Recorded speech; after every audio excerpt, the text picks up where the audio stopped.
Saudi আরব মরুভূমির দেশ। সেই মরুর প্রান্তরে যেখানে পাওয়া যেত না পর্যাপ্ত খাবার পানি, আর সেখানে বৃষ্টিপাতও হতো না ঠিকমতো, আর সেইখানেই কিনা শৈত্যপ্রবাহের কারণে তুষারপাত হয়ে গেছে সাম্প্রতিক সময়ে, আর সেই ব্যাখ্যাও দিয়েছেন বিজ্ঞান। কিন্তু ১৫০০ বছর আগে কোনো বৈজ্ঞানিক জ্ঞান ও আধুনিক প্রযুক্তির সাহায্য ছাড়াই ইমাম মাহাদির আত্মপ্রকাশের সময়কালে আরবে তুষারপাত হওয়ার পূর্বাভাস দিয়েছিলেন আমাদের বিশ্বনবী হজরত মুহাম্মদ সাল্লাল্লাহু আলাইহি সাল্লাম।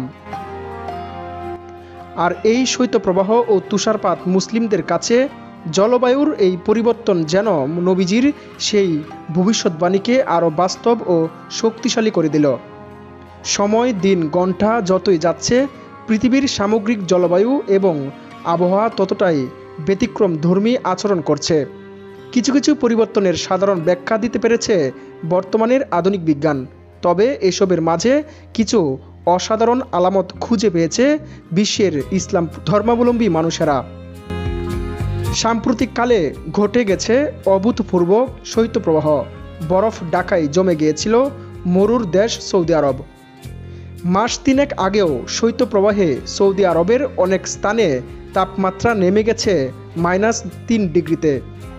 তখন ইতিহাসে এই প্রথমবার সৌদি আল জুফ প্রদেশের তাবারজাল জেলায় পানি জমে গিয়ে বরফে পরিণত হচ্ছিল বলে জানিয়েছে আন্তর্জাতিক গণমাধ্যমগুলো। গেল ভৌগোলিক অবস্থান ভেদে আরবের জলবায়ুর পরিবর্তন ও এর বৈজ্ঞানিক ব্যাখ্যা।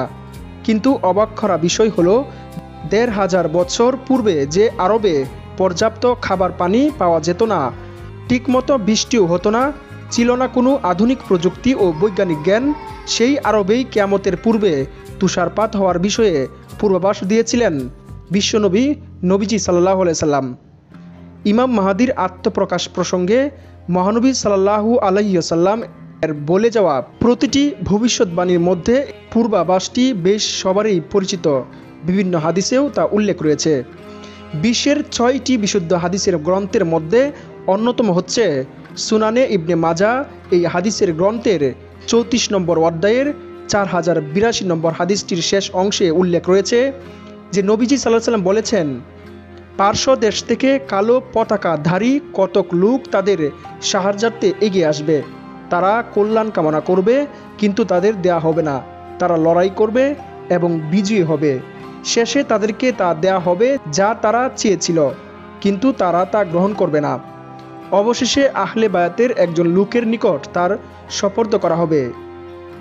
সে পৃথিবীকে ইনসাফে পরিপূর্ণ করবে, যেমনিভাবে লোকেরা একে জুলুমে পূর্ণ করেছিল।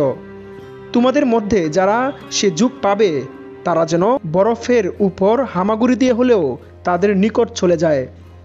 যে আরবের মরুর প্রান্তরে বৃষ্টিপাতে ঠিকমতো করে হতো না, সেখানে একসময় তুষারপাত হবে কিংবা বরফে হামাগুড়ি দেওয়ার মতো পরিস্থিতির সৃষ্টি হবে, সে বিষয়ে ১০০০ বছর আগে কেই বা ভাবতে পেরেছিল?